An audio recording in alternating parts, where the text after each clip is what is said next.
Yes, मैंने आपको बताया था पुश और पुल ऑन एन ऑब्जेक्ट। किसी भी ऑब्जेक्ट के ऊपर आप पुश या फिर पुल अगर करते हो तो उसका मतलब आपने उसके ऊपर फोर्स अप्लाई किया। पुश करना मतलब किसी भी चीज को अपने आप से दूर धकेलना, है ना।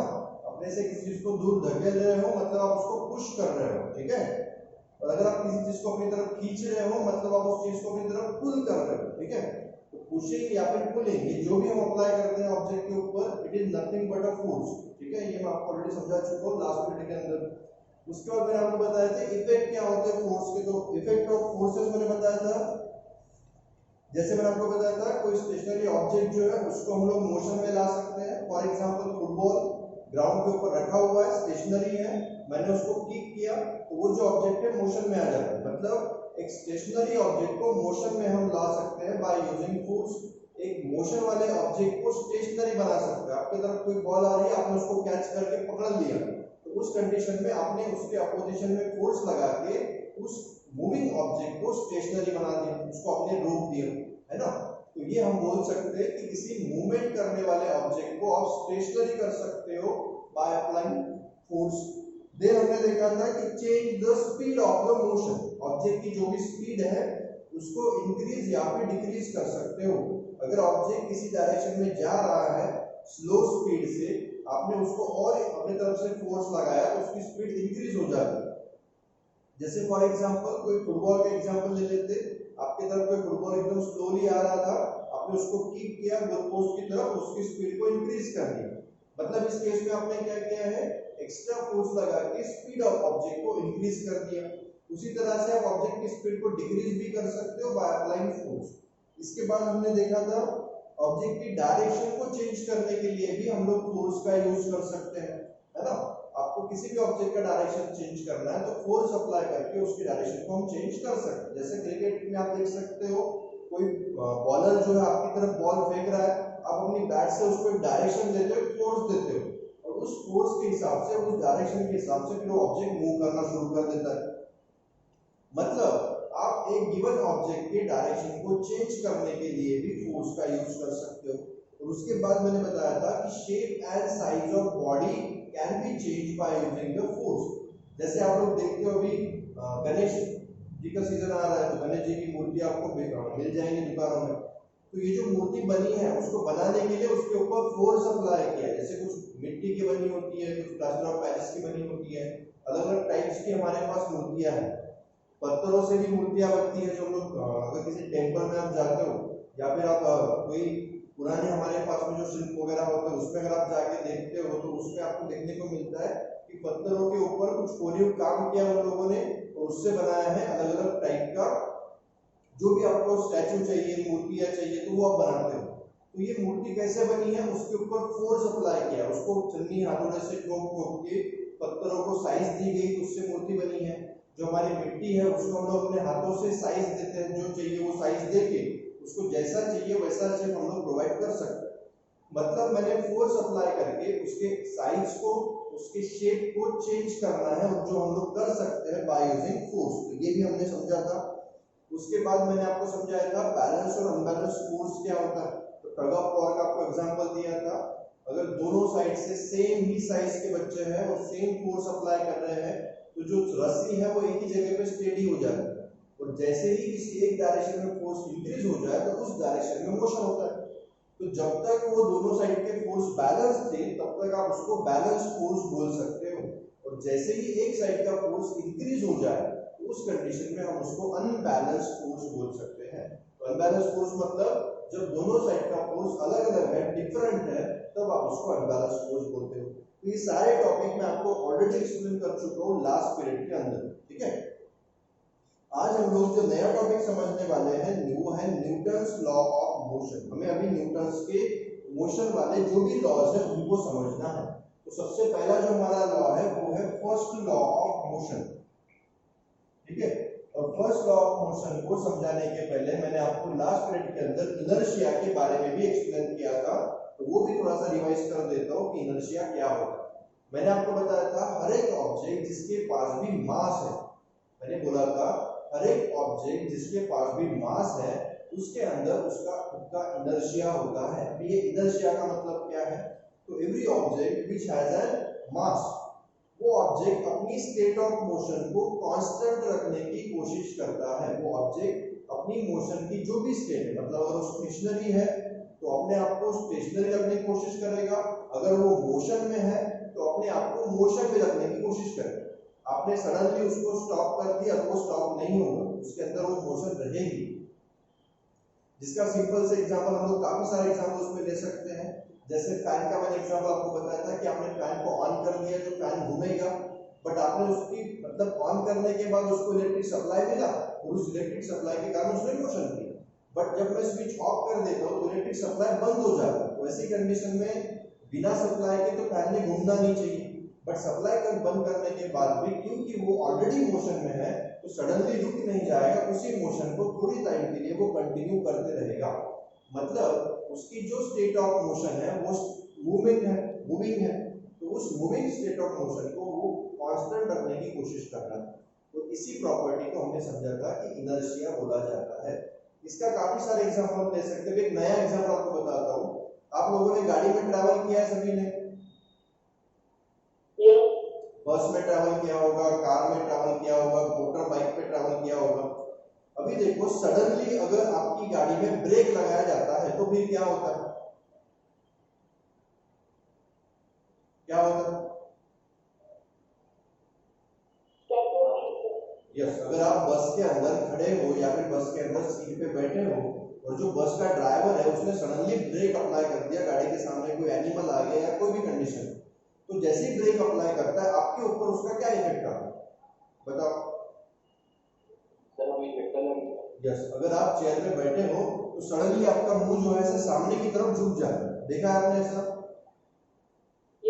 अगर आपका ध्यान नहीं रहा तो कभी कभी आपका मुंह जो है वो सामने में चेयर के साथ आप उसको मतलब उसको जाके आप टकरा जाते हो।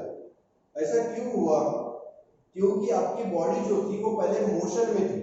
आपकी जो गाड़ी है उस गाड़ी के ऊपर जो आप बैठे हो उस गाड़ी के साथ आपकी बॉडी जो है वो भी मोशन में है। और ऐसी कंडीशन में अगर आप सडनली ब्रेक अप्लाई करते हो तो उस कंडीशन में क्या होगा? आपकी बॉडी मोशन में थी तो अपने आप को मोशन में रखने की कोशिश करेगी, वो अपने आप को रोकने की कोशिश नहीं करेगी। और उसके कारण वो सडन जब आप ब्रेक अप्लाई करते हो तो आपकी बॉडी जो है वो थोड़े टाइम के लिए फिर भी मोशन में रहेगी, क्योंकि उसके पास उसका इनर्शिया है। समझ में आएगा सभी को? मतलब जो बॉडी है उसके पास जो स्टेट ऑफ मोशन है, जैसे उसके पास स्टेट ऑफ मोशन मूवमेंट वाली थी तो वो अपनी मूवमेंट वाली स्टेट ऑफ मोशन को बरकरार रखने की कोशिश करता है, और उसी के कारण आपकी जो बॉडी है वो सडनली सामने की तरफ झुक जाती है, क्योंकि आप सडनली अपनी बॉडी को रोक नहीं सकते। इसका और भी एग्जांपल क्या होता है? जैसे आप गाड़ी से उतर रहे हो, आपने देखा होगा कुछ लोग चलती गाड़ी से उतर जाते हैं, देखा आपने? अगर आप चलती गाड़ी से उतरते समय सीधे उतरो, जैसे आप नॉर्मली उतरते हो वैसे उतरो तो आप नीचे गिर जाओगे। पता है सभी को? आपको उतरते समय क्या करना पड़ता है? आपकी जो गाड़ी है वो रनिंग में है तो आपको उतरते समय उस गाड़ी के साथ सामने दौड़ना पड़ता है, तभी आप सामने चल पाते हो, नहीं तो आप सडनली नीचे गिर जाओगे। जैसे आप नॉर्मली उतरते हो वैसे अगर उतरोगे तो आपका गिरना पक्का है, आप बिल्कुल गिर जाओगे। अब इसके पीछे का रीजन क्या बता सकते हैं मेरे को?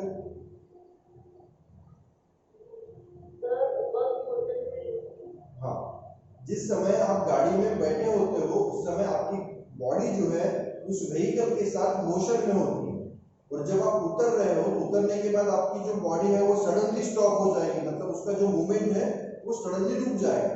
बट ऐसा पॉसिबल नहीं है, क्योंकि आपके बॉडी के पास मास है और उस मास के कारण हमारी बॉडी अपने आप की जो स्टेट ऑफ मोशन है, जो कि मूवमेंट है, उसको रखने की कोशिश करेगी।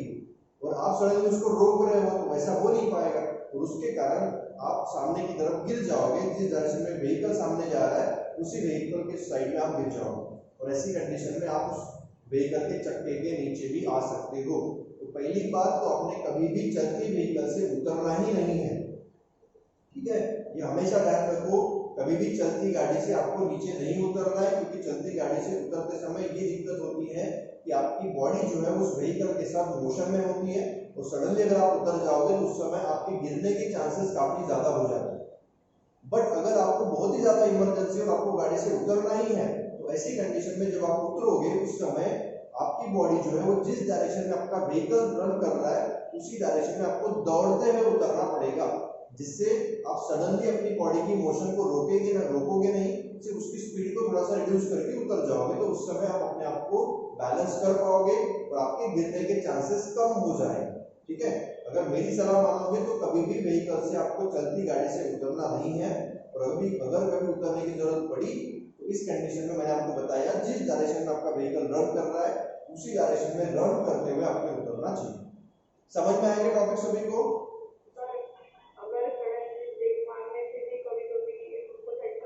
यस, अगर आप मतलब एक जगह पे आप आपकी व्हीकल जो रन कर रही है और किसी ने सडनली ब्रेक अप्लाई कर दिया, आप खड़े हो तो आपको झटका लगता है, सामने वाले पर्सन के ऊपर जाके गिर जाओगे। ऐसा आपने काफी बार महसूस भी किया होगा अगर आप व्हीकल में ट्रैवल करते हो तो, बस में वगैरह। और ये सब उसी के कारण हुआ है क्योंकि आपकी बॉडी के अंदर इनर्शिया है, वो इनर्शिया अपनी स्टेट ऑफ मोशन को चेंज नहीं होने देगा, और अगर कोई जबरदस्ती उसको चेंज करना चाहता है तो ऐसी कंडीशन में आपको इस तरह की चीजों को देखने को मिलता है। समझ में आएगा सभी को?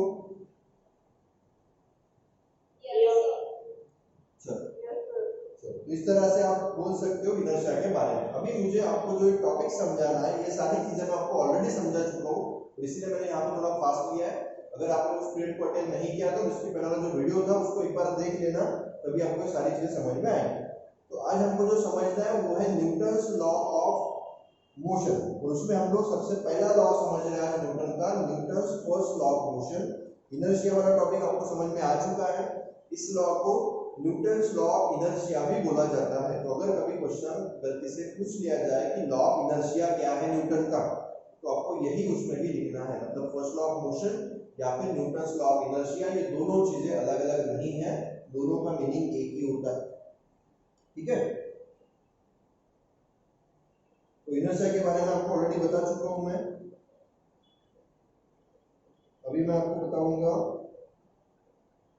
जो लॉ है उसके बारे में।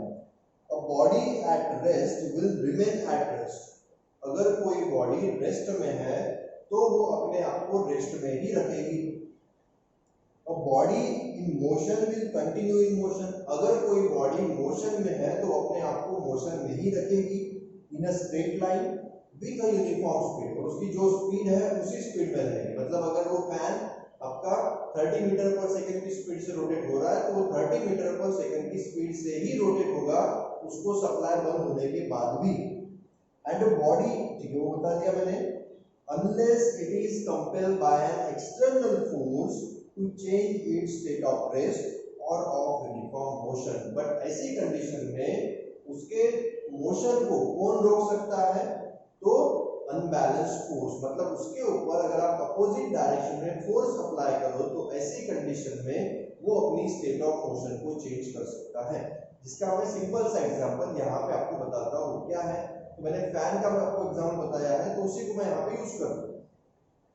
फैन की बटन सडनली बंद करने के बाद उसको सप्लाई मिलना बंद हो चुका है, मतलब नॉर्मली फैन ने रुक जाना चाहिए, बट उसके पास जो इनर्शिया है वो सडनली उसके मोशन को रुकने नहीं देगा, वो उसको मोशन में रखने की कोशिश करेगा। मतलब वो फोर्स लगा रहा है, उसको एक मोशन में रखने की कोशिश कर रहा है, but at the same time वहां पे जो एयर है, ठीक है, वहां पे जो भी रेजिस्टेंस अवेलेबल है वो रेजिस्टेंस उस फैन को रोकने की कोशिश करेगा। मतलब इस कंडीशन में दो तरह के फोर्सेस हैं जो फैन पे अप्लाई हो रहे हैं। एक तो है उसका खुद का इनर्शिया, और दूसरा है जो एटमॉस्फेयर है ऑटोमेटिक आजू बाजू में, जो भी एयर आजू बाजू में अवेलेबल है वो एयर। इन दोनों के फोर्स के कारण उस फैन के ऊपर एक फोर्स अप्लाई हो रहा है जो कि एक अनबैलेंस्ड फोर्स है, और उस अनबैलेंस्ड फोर्स के कारण शुरुआत में फैन की स्पीड कम हो जाएगी। मतलब जैसे आप बटन बंद करोगे वो जिस स्पीड से रोटेट हो रहा था उस स्पीड से अभी रोटेट नहीं होगा, अभी उसकी स्पीड थोड़ी सी कम हो जाएगी, और जैसे जैसे टाइम पास होते जाएगा वैसे वैसे वो स्पीड जो है धीरे धीरे रिड्यूस होते जाएगी, और एक समय ऐसा आएगा जब जाके फैन टोटली रुक जाएगा। अभी ये फैन के रुकने के पीछे का रीजन क्या था? क्योंकि उसके ऊपर एक अनबैलेंस्ड फोर्स बाहर से एक्ट हो रहा है, मतलब ऐसा कोई फोर्स एक्ट हो रहा है जो उसको रोकने की कोशिश कर रहा है, और उसी अनबैलेंस्ड फोर्स के कारण उस ऑब्जेक्ट को, उस फैन को सामने जाके रुकना ही पड़ेगा। समझ में आएगा सभी को? यस। मतलब मैं यहाँ पे क्या बोल सकता हूँ, जो हमने न्यूटन ने फर्स्ट लॉ यहाँ बताया था वो बिल्कुल यहाँ पे एप्लीकेबल हो रहा है। हर एक ऑब्जेक्ट जो रेस्ट में है वो रेस्ट में रहेगा, हर एक ऑब्जेक्ट जो मोशन में है वो मोशन में रहेगा, बट कब तक, जब तक उसके ऊपर unbalance external unbalance force apply नहीं हो। जैसे उसके ऊपर एक्सटर्नल अनबैलेंस फोर्स अप्लाई हो जाएगा, उस कंडीशन में उस ऑब्जेक्ट को अपनी स्टेट ऑफ मोशन को चेंज करना ही पड़ेगा, फिर चाहे वो रेस्ट में रहे, फिर चाहे वो मोशन में रहे। बट जब तक एक्सटर्नल फोर्स अप्लाई नहीं होगा तब तक वो अपनी स्टेट ऑफ मोशन को एज इट इज रखेगा, उसमें कोई चेंज नहीं आएगा। न्यूटन का first law of motion, Newton first law of motion अगर आपसे कोई पूछे तो जो मैंने स्टेटमेंट अभी आपको समझाया वो लिखना है। न्यूटन लॉ ऑफ इनर्शिया भी बोले तो भी आपको यही स्टेटमेंट लिखना है जो फर्स्ट लॉ ऑफ मोशन में हमने समझा। उसके बाद हमें एक छोटा सा टॉपिक समझना है, वो टॉपिक है मोमेंटम। थोड़ा अच्छे से ध्यान देना, ये टॉपिक काफी बच्चों को समझ में नहीं आता है, तो थोड़ा अच्छे से ध्यान दो, फिर आप समझ जाओगे, काफी इजी हो जाएगा आपके लिए अगर ध्यान दोगे तो, नहीं तो फिर काफी डिफिकल्ट टॉपिक होता है मोमेंटम। अभी मोमेंटम का मतलब क्या है, थोड़ा अच्छे से ध्यान दो। Momentum is nothing but the product of mass into velocity. देखो मोमेंटम काफी सिंपल चीज कंसेप्ट है, अगर ध्यान दोगे तो। क्या बता रहा है मैंने क्या बताया आपको, momentum is nothing but the product of mass and velocity. Mass और वेलोसिटी के प्रोडक्ट को ही मोमेंटम बोला जाता है। अब इस कंसेप्ट को मैं आपको थोड़ा समझाता हूँ, अच्छे से ध्यान देना। अभी देखो हमारे पास दो चीजें हैं, ठीक है। एक मैंने क्या किया, एक छोटा सा मैंने बॉल ले लिया, ठीक है, जो आप टेनिस बॉल यूज करते हैं हम लोग क्रिकेट खेलने के लिए, टेनिस खेलने के लिए, वो बॉल मैंने यहाँ पे लिया है। और एक मैंने क्या किया, एक बड़े से साइज का पत्थर ले लिया, स्टोन ले लिया काफी बड़े साइज का, ठीक है। यह है मेरा स्टोन, इसका मास काफी कम है, फॉर एग्जांपल 1 kg का मास है, और इसका मास जो है वो है 5 kg का, ठीक है। अभी मैं आपको बता रहा हूँ, उस कंसेप्ट को थोड़ा समझने की कोशिश करें। मैंने बताया momentum is nothing but the product of mass and velocity. Mass और वेलोसिटी के प्रोडक्ट को मोमेंटम कहा जाता है, ठीक है। अभी मैं क्या करता हूँ, ये थोड़ा ज्यादा हेवी हो गया, इससे भी थोड़ा हल्का वाला बॉल लेता हूँ मैं, जैसे एकदम ही हल्का वाला बॉल, जो रबर का बॉल आता है, आपको मालूम है।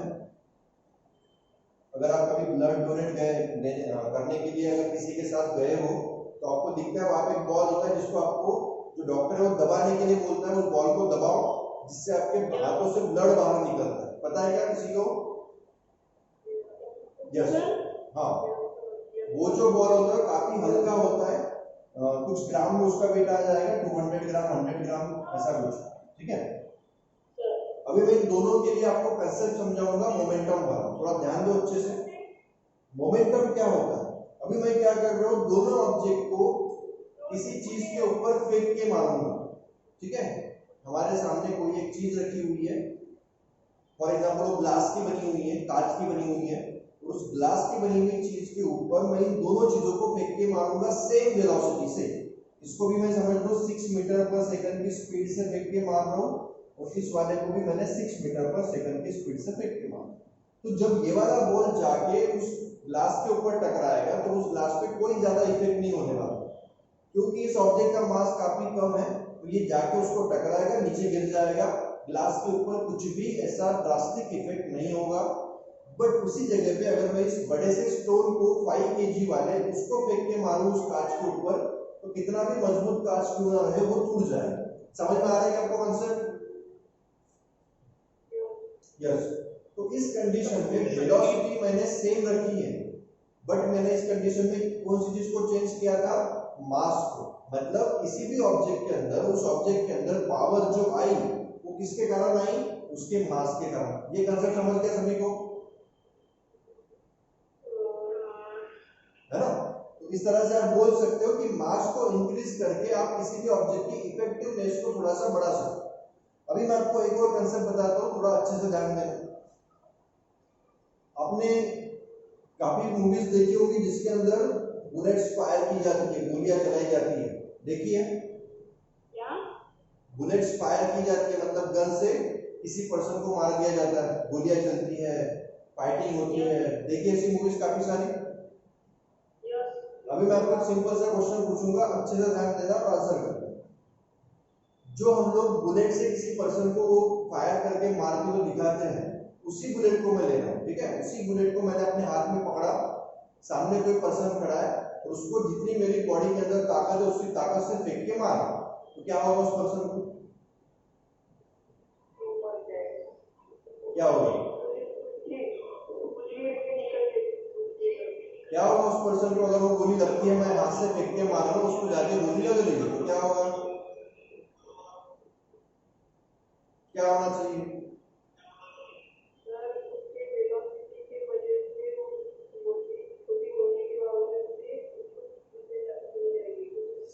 इस कंडीशन में जो हमारे पास बुलेट है वो काफी कम मास की है, मतलब उसका कोई ज्यादा मास नहीं होता, 6 ग्राम 10 ग्राम ऐसा कुछ मास होता है, बट उसी बुलेट को अगर मैं हाथ से फेंक के मार रहा हूँ तो कोई ऐसा ड्रास्टिक इफेक्ट नहीं आने वाला, वो जाके बुलेट उसके बॉडी पे लग जाएंगी, नीचे गिर जाएंगी, थोड़ा सा उसको लगेगा, अगर मैंने जोर से फेंक के मारा तो थोड़ा सा लगेगा कुछ लगा है मेरी बॉडी पे, बट उस पर कोई ऐसा इफेक्ट नहीं आएगा कि उसको हॉस्पिटल में लेके जाना पड़ा, सही है, बराबर है, बट उसी बुलेट को अगर मैं गन से फायर करूं तो उस कंडीशन में क्या होगा बताओ, है ना, वो जो पर्सन है उसके बॉडी पे अगर किसी जगह पे वो गन में से निकली हुई बुलेट जो है अगर वो छू जाती है या उसको उसके बॉडी के अंदर पेनिट्रेट हो जाती है, तो ऐसी कंडीशन में उसमें उसको काफी सीरियस इंजरी हो सकती है, उस पर्सन की डेथ भी हो सकती है, बराबर है ना, यस और नो, मतलब मैंने यहां से आपको एक कंसेप्ट को समझाने की कोशिश की है कि बॉडी का अगर मास कम भी है, जैसे बुलेट का मास कोई ज्यादा नहीं है, 6 ग्राम या 10 ग्राम के आसपास उसका कुछ मास होता है, उतने ही कम मास वाली गोली भी अगर काफी वेलोसिटी के साथ भेजी जाए, जैसे फॉर एग्जांपल मैंने गन से उसको जब फायर करूंगा तो उसकी वेलोसिटी काफी ज्यादा हो जाएगी, तो ऐसी कंडीशन में जो काफी ज्यादा वेलोसिटी से वो गन को मैं वहां से फायर कर रहा हूँ उस बुलेट को, तो उस बुलेट के अंदर भी एक पावर आ गया है, उसके अंदर एक पावर आ गई है जिसके कारण उस पर्सन को डेड भी कर रहा है, तो ये मैं आपको जो समझा रहा हूँ, तो यहाँ से आपको दो चीज समझ में आई होंगी कि किसी भी ऑब्जेक्ट के अंदर जो एक फोर्स आता है, एक पावर आती है, वो किसके कारण आ रही है, उसके मास के कारण और उसके वेलोसिटी के कारण, समझ में आएगा सभी को, है ना, तो इसी दो चीजों का अगर मैं प्रोडक्ट ले लूं तो उसी को हमने एक नाम दिया हुआ है मोमेंटम, ठीक है, उसको हम लोग पावर नहीं बोल सकते, उसको हम लोग फोर्स नहीं बोल सकते, उसको हमने एक नया नेम दिया हुआ है, वो नेम मतलब ही मोमेंटम है, तो किसी भी ऑब्जेक्ट के अंदर कितना मास है, उसके अंदर कितनी वेलोसिटी है, इसके ऊपर उसका मोमेंटम डिपेंड करेगा, तो मोमेंटम को अगर मुझे इंक्रीज करना है किसी भी ऑब्जेक्ट के, तो उसको इंक्रीज करने के लिए हमारे पास दो चीजें हैं जिनको आप इंक्रीज कर सकते हो, कौन सी बताओ, यस, आपको या तो उसका मास इंक्रीज करना पड़ेगा अगर आपको मोमेंटम इंक्रीज करना है तो, या फिर उस ऑब्जेक्ट की वेलोसिटी को इंक्रीज करना पड़ेगा, मास को बढ़ा के या फिर वेलोसिटी को बढ़ा के आप उसके मोमेंटम को इंक्रीज कर सकते हो, या फिर दोनों चीजों को इंक्रीज कर दो, मास भी बढ़ा दो वेलोसिटी भी बढ़ा दो, आपको मोमेंटम ज्यादा मिलेगा, समझ गए क्या सभी लोग, हाँ, तो ये था एक छोटा सा कंसेप्ट मोमेंटम। अभी इसके बाद हमें एक कंसेप्ट समझना है,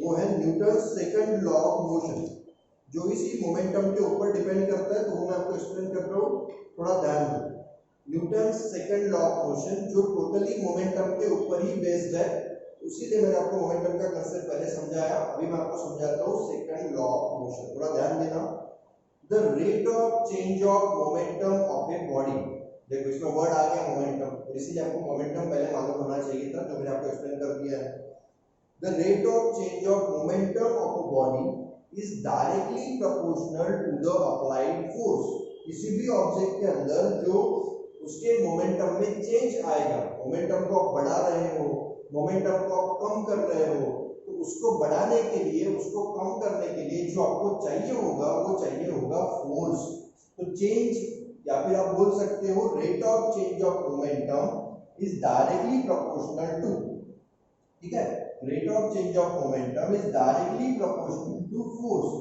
ये फोर्स के ऊपर डिपेंड करता है, और rate of change of momentum को हम लोग किस तरह से भी लिख सकते हैं, mv मतलब मास इनटू वेलोसिटी फाइनल वाली, और mu मतलब मास इनटू वेलोसिटी इनिशियल वाली, तो फाइनल वेलोसिटी में से इनिशियल वेलोसिटी को माइनस कर दोगे तो rate of change of momentum मिलेगा and with respect to time. तो फोर्स जो है उसके ऊपर इसकी वैल्यू डिपेंड करेगी, मतलब rate of change of momentum is directly proportional to force applied. अभी इस कंसेप्ट को भी मैं आपको समझाता हूँ, थोड़ा ध्यान देना, अगर नहीं समझा तो समझ जाएगा, काफी सिंपल सा कंसेप्ट है। अभी सिंपल सी बात है, किसी भी ऑब्जेक्ट का मोमेंटम अगर मुझे इंक्रीज करना है या मोमेंटम को डिक्रीज करना है तो मैं क्या कर सकता हूँ। जैसे हमारे पास अभी जो मैंने यहाँ पे एग्जांपल लिया था, वो एग्जांपल क्या था, एक तो था मेरे पास छोटा सा एक मैंने बॉल लिया था खेलने वाला, जो आपको फेंक के भी मारूंगा तो कोई इफेक्ट नहीं होगा, और एक मैंने लिया था बड़ा सा पत्थर, ठीक है।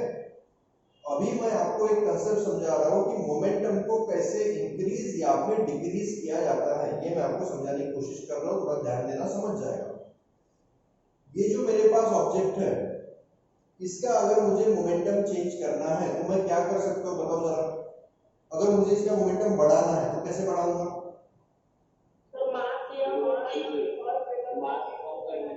हमारे पास दो ऑप्शन है, या तो इस बॉल का मास बढ़ा दो, या तो इस बॉल की वेलोसिटी बढ़ा दो, या दोनों चीजों को बढ़ा दो, बराबर है। बट इस बॉल का मास बढ़ाना पॉसिबल है क्या, कैसे बढ़ाओगे। ये जो बॉल है अगर इसका मास बढ़ाओगे तो वो बॉल ये वाला बॉल नहीं रहेगा, वो तो बदल जाएगा। समझ में आ रहा आपको। मतलब किसी भी ऑब्जेक्ट के अंदर उसके मास को इंक्रीज करना हमारे लिए पॉसिबल नहीं है। जैसे हमारे पास हमारी अर्थ है, तो हम हमारे अर्थ का मास बढ़ा सकते हैं क्या अपने मन से, नो। अगर मेरा कुछ मास है तो अपने मास को मैं अपने मन से कभी भी कम ज्यादा नहीं कर सकता ना, जो मास आपका है वो है। समझ में आ गया आपको। यस, मतलब मोमेंटम को इंक्रीज करने के लिए आप मास को इंक्रीज करके नहीं चलेगा। मोमेंटम इंक्रीज करने के लिए आपके पास एक ही चीज है जिसको आप इंक्रीज कर सकते हो, वो क्या है, वेलोसिटी, स्पीड, है ना। आप किसी भी ऑब्जेक्ट, जैसे हमारे पास कोई ट्रक अगर आप चला रहे हो, कोई कार चला रहे हो, उस कार का जो वेट है वो तो है, उसको आप कम ज्यादा नहीं कर सकते, बट उस कार की स्पीड को हम कम ज्यादा कर सकते हैं कि जिससे उसकी मोमेंटम इंक्रीज हो जाए या फिर डिक्रीज हो जाए। समझ में आ रहा है आपको। यस, तो वही चीज है जो इसने यहाँ पे हमें बताई है न्यूटन ने सेकंड लॉ में।